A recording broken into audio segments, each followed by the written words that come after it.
Hi.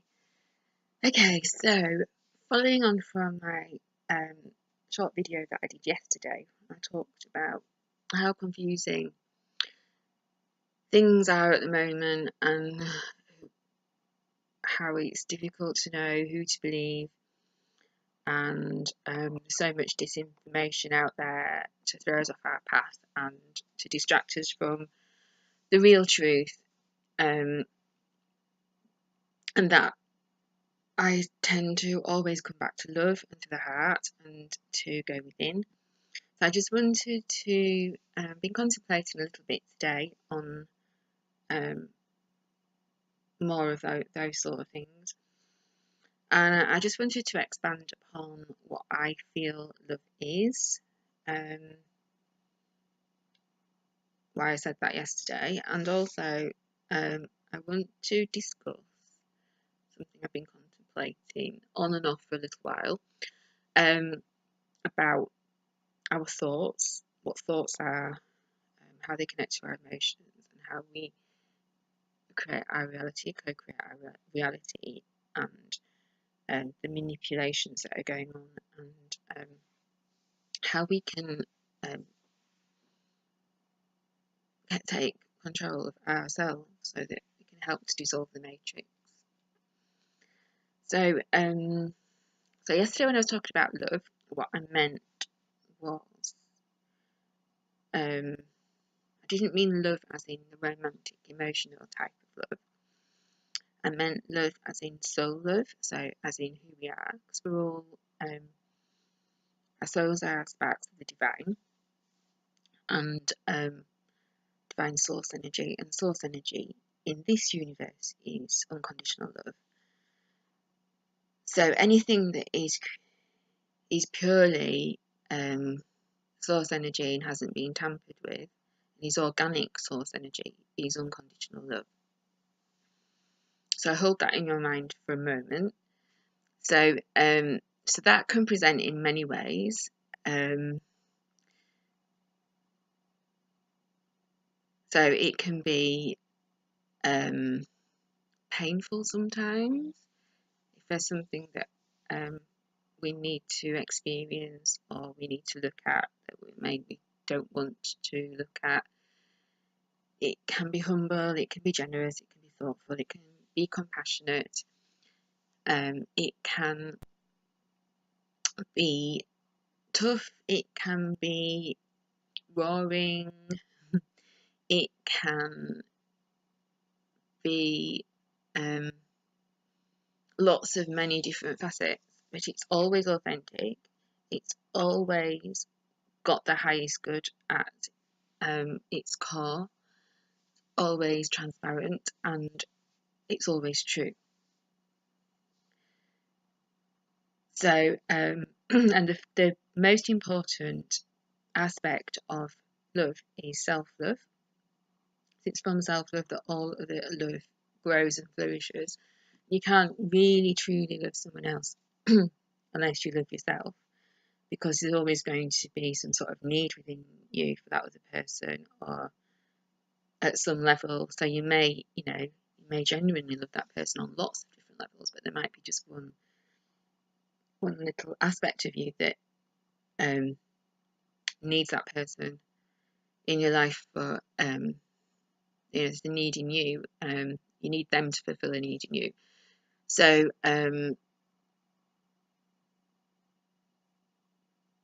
so you can't fully love that person unconditionally. And most, I think most people are operating on that level. I don't think there's many people who can truly love another person unconditionally, but there are people out there, and that is what we're all striving for. But we need to love ourselves unconditionally first. So the only way to do that is through releasing trauma. So the trauma that we hold on to, that as children we're constantly, right from birth or even pre-birth, we're constantly traumatized in this reality. And as children, our brains are like sponges, so absorb everything, we don't question anything, we don't have any filters. And if something is particularly traumatic, then we can disassociate from it, and that memory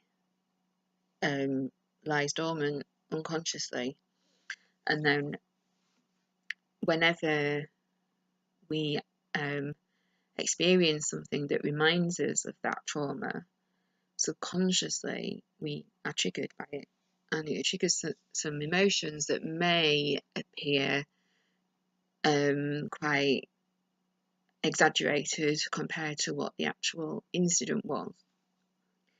So, for instance, often people who suffer from post-traumatic stress disorder will have this, and so the response is exaggerated to the actual cause of the trigger, and that is because you trigger in an unconscious memory, and you then have an emotional response to that trigger.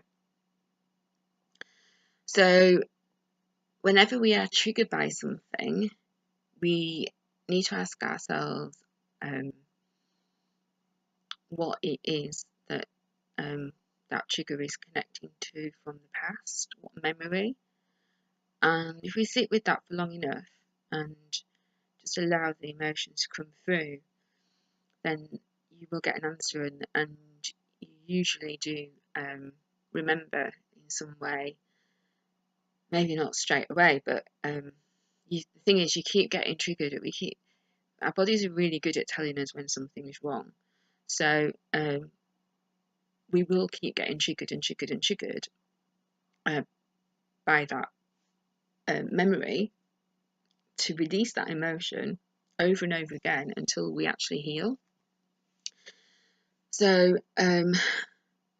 by releasing and healing the trapped trauma, we become self-aware, and that I believe that is what enlightenment in this reality and ascension in this reality is, and what true ascension, organic ascension, truly is self-awareness.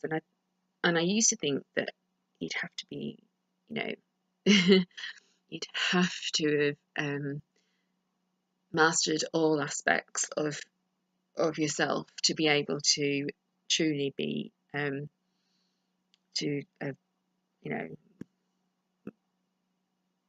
self-realization in this reality. But actually that's quite impossible, because there's so many different programs that everything's a program in this reality. So we can't completely deprogram ourselves, but we can deprogram ourselves enough to become self-aware enough to gain control back over our mind and our body.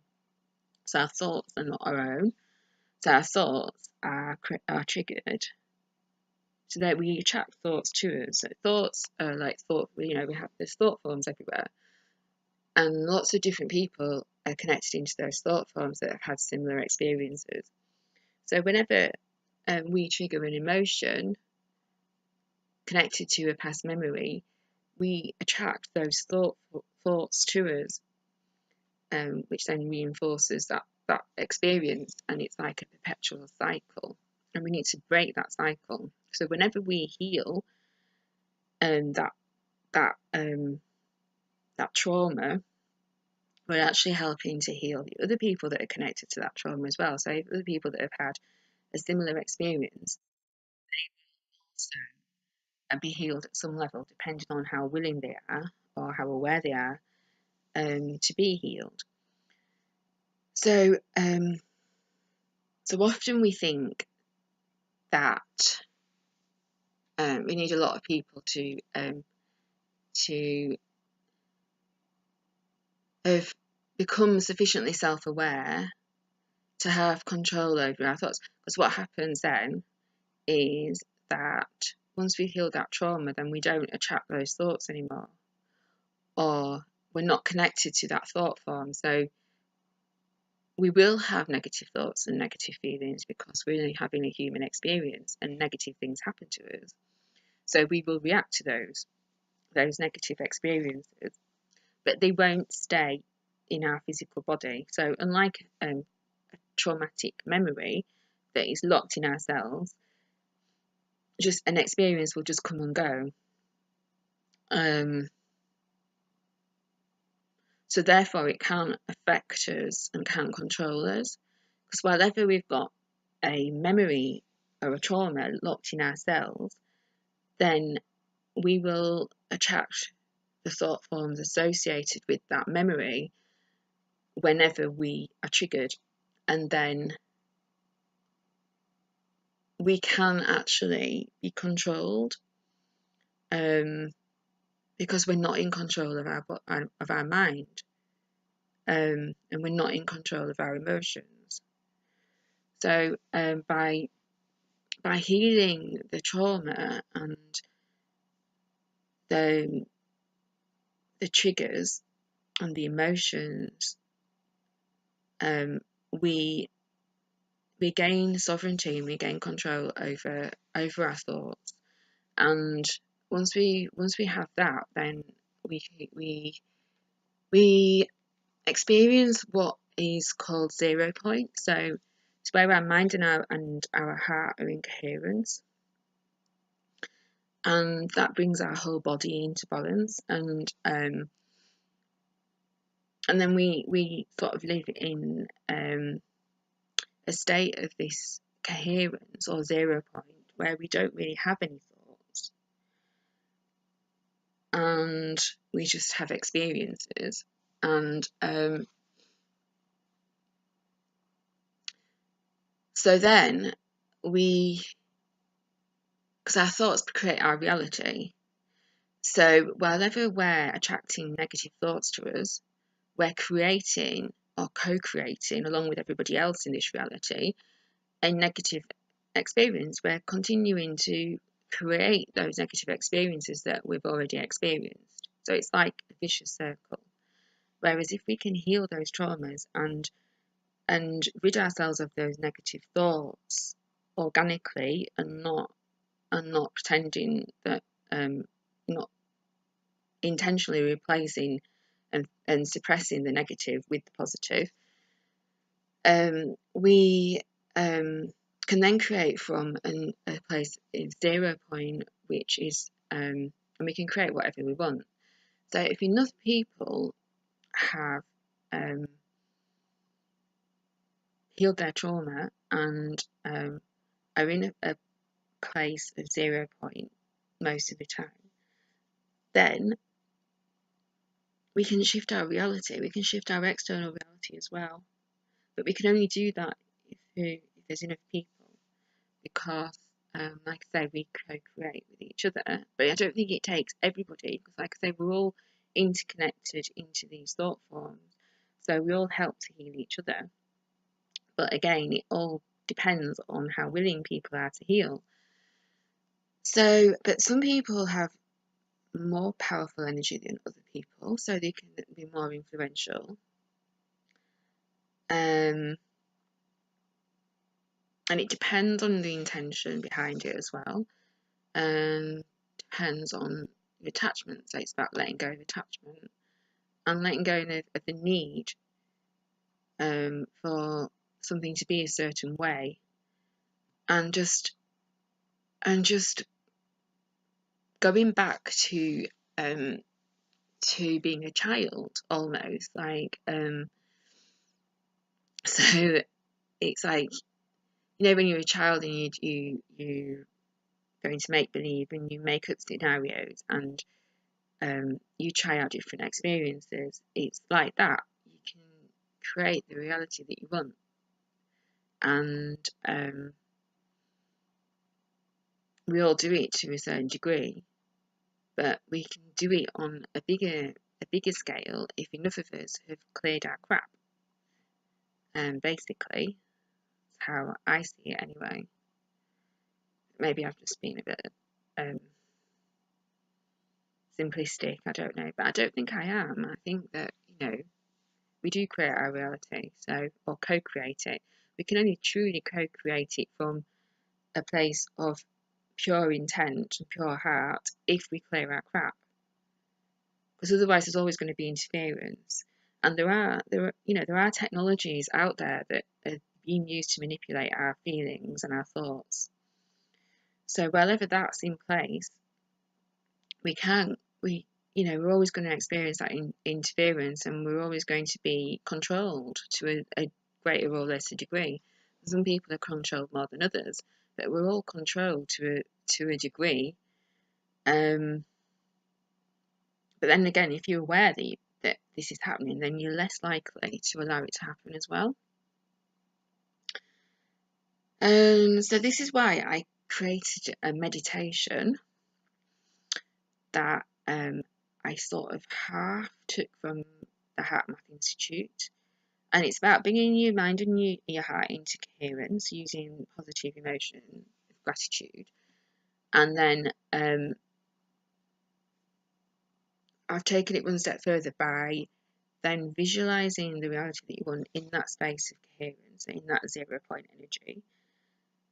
And then just breathing it out through your heart without any attachment to it. And you can feel the magnetism behind it.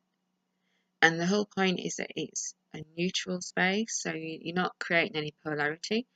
If you create polarity, so I think, that is one of, for me, I feel that the law of attraction teachings, although they are true to a degree, I think that the way that people interpret it is that you have to replace your negative thoughts and feelings with positive ones. And I don't really know if I agree with that, because I think that you're not really getting rid of them. If the reason why you're feeling those feelings is from a previous trauma, you're never going to get rid of it by suppressing it, by replacing it. You've got to release it and feel it, and you've got to be aware of where it's come from, so that you can heal the trauma that caused it in the first place. So some people think that by law of attraction is you've always got to have a high vibration all of the time. And I think that we live in a duality. So my feeling is that if you're creating positive all the time, then you're being positive all the time, then you're actually creating the opposite in the outside world. You're creating negative, because it's a polar opposite, and we live in a duality. So I feel that's what my feeling is, that it's actually doing the opposite. So you might be feeling good, but somewhere else in the world, somebody else isn't, because we're all connected and we all affect each other.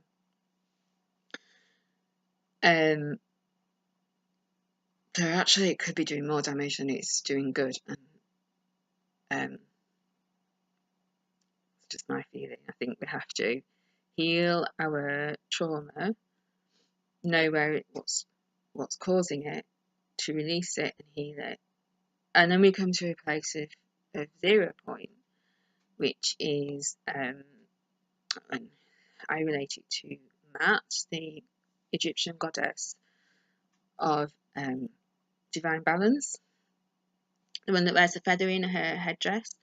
So she always, when somebody dies, she weighs the heart against the feather. The idea is that it shouldn't be heavier and it shouldn't be lighter.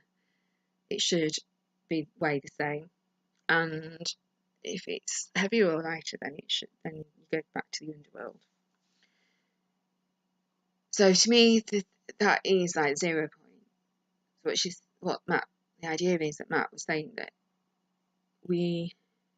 our hearts should be at 0 point. So in order to bring us to that space of unconditional love, to me that is unconditional love, and that is what this universe is about. This universe is unconditional love. So if we are in 0 point energy, and our minds and our brains are in coherence, we're in 0 point energy, then we are vibrating at the unconditional love, which is source energy. And in that space, then we can co-create with the universe, and co-create with the universe with a pure heart and with pure intent. And then whatever we manifest will be in divine balance, rather than creating this polarity, which is what's happening at the moment, on lots of different levels. And if enough people can co-create from that 0 point unconditional love, divine balance, time space, then we can shift our reality, and other people will be healed and come into that reality as well. Not everybody, because it's a free will world, it's a free will universe. So we can't affect people's free will. People have a choice in the matter, whether that's a conscious or an unconscious choice. But they have the opportunity to heal, and if they refuse, then they will either leave the planet, or they will exist in their own space, experiencing duality on some level. I'm not really sure how that would pan out, but my feeling is that if enough people, and I don't think it takes a huge amount of people, I think it takes a few, but I don't think it takes a huge amount of people. I think if there's enough powerful people that can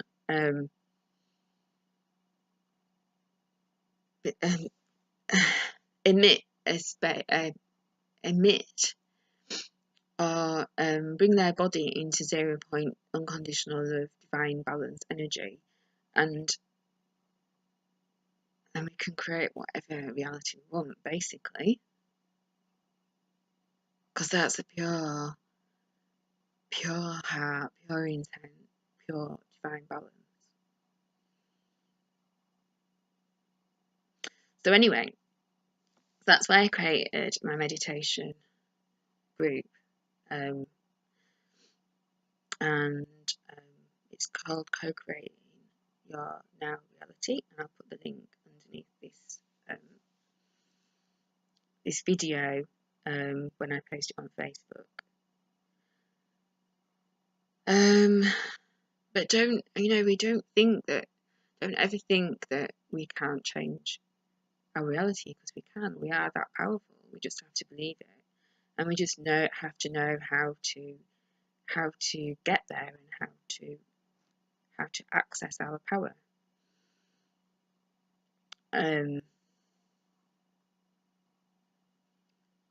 So yeah, so that's how our thoughts create our reality. And it's not just about the law of attraction, it's about working with the laws of nature and divine balance and unconditional love. So anyway, thank you for listening, and I will speak to you again soon. Bye for now.